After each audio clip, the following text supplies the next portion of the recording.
दोस्तों 3 लड़के थे, तीनों ने मिलकर एक बॉल खरीदी जिसकी कीमत 30 रुपए थी। तीनों ने 10-10 रुपए मिलाकर 30 रुपए दुकानदार को दिए और वो दुकान से जाने ही वाले थे, तभी दुकानदार को याद आया कि बॉल तो सिर्फ 25 रुपए की है। दुकानदार ईमानदार था, उसने तुरंत अपने नौकर से 5 रुपए लौटाने को कहा। जब नौकर ने 5 रुपए वापस किए तो तीनों लड़कों ने खुश होकर 2 रुपए टिप उस नौकर को दिए और 1-1 रुपए आपस में बांट लिए। कुछ देर बाद एक लड़का कहने लगा कि हमने तो 9-9 रुपए खर्च किए हैं, इसलिए बॉल की कीमत हुई 27 रुपए और फिर 2 रुपए नौकर को टिप दिए, मतलब हुए 29 रुपए। लेकिन हमने तो टोटल 30 रुपए दिए थे, आखिर 1 रुपया कहाँ गया? दोस्तों अगर आप समझ गए हैं कि 1 रुपया कहाँ गया तो जरूर बता। एक बार दादाजी बस से कहीं जा रहे थे। जैसे ही वो बस में चढ़ने वाले थे तभी पीछे से धनिया की आवाज आई।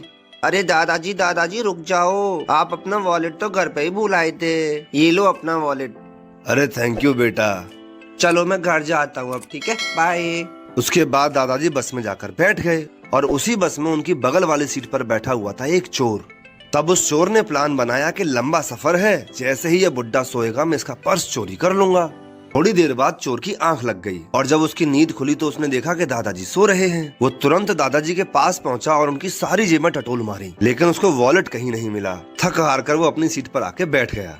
जब दादाजी का स्टॉप आ गया तो वो दादाजी के पास जाकर बोला, दादाजी मैं एक चोर हूँ, आपका वॉलेट चुराना चाहता था मैं, लेकिन इतना ढूंढने पर ही मुझे आपका वॉलेट नहीं मिला। कहाँ रखा था आपने उसको? मुझे तुम्हारी शक्ल देख के ही पता चल गया था कि तुम चोर हो, इसीलिए जब तुम सोए थे मैंने अपना वॉलेट तुम्हारी जेब में रख दिया था। समझ गए बाबू? अब मैं चलता हूँ।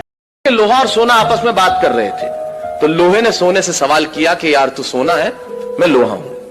आपस में बातचीत शुरू हो गई तो सोना लोहे को कहने लगा कि यार लोहार तुझे बनाने के पहले ठोकता पीटता है, सोनार मुझे बनाने के पहले ठोकता। आप पढ़े लिखे लोग हैं, आग में तपा के ठोका जाता है, लेकिन जब तुझे लोहार ठोकता पीटता तो तू बहुत आवाज करता है, मैं तो चुप रहता हूं, ऐसा क्यों? लोहे ने जो जवाब दिया वो मेरी कविता की जमीन है। लोहे ने कहा तो ठीक कहता है सोने, सोनार पीटता है तुझे लोहे की हथौड़ी से जो तेरी कुछ नहीं लगती। मैं लोहा हूं, मुझे जिससे पीटा जाता है वो लोहा है, और जब अपना अपने को पीटता है तो चीख तो निकलती है। वाह। एक बार एक लड़के ने अपनी इंग्लिश की टीचर से पूछा, मैम हम इंग्लिश में कुछ वर्ड्स को प्रोनाउंस करते वक्त लेटर्स को इग्नोर क्यों कर देते हैं? मतलब? मैम जैसे एच लेटर, ओनर में, आर में, ओनेस्ट में। नहीं बेटा, इनको हम इग्नोर नहीं साइलेंट कंसीडर करते हैं। अच्छा। ये सुनकर लड़का और कंफ्यूज हो गया। फिर लंच ब्रेक में टीचर ने उस लड़के को अपना टिफिन दिया और कहा heat it in the cafeteria. फिर थोड़ी देर बाद लड़का वापस आया और उसने टीचर को टिफिन दिया। जैसे ही टीचर ने टिफिन खोला तो देखा कि टिफिन खाली था। टीचर ने कहा ये क्या है, मैंने तुम्हें कहा था कि जाओ और मेरे फूड को हीट करके लाओ, लेकिन तुम तो खाली ले आए। तो लड़का बोला, अच्छा मैम मुझे लगा यहाँ पर भी एच लेटर साइलेंट था। हीट द फूड बना ईट द फूड, तो मैंने सारा खाना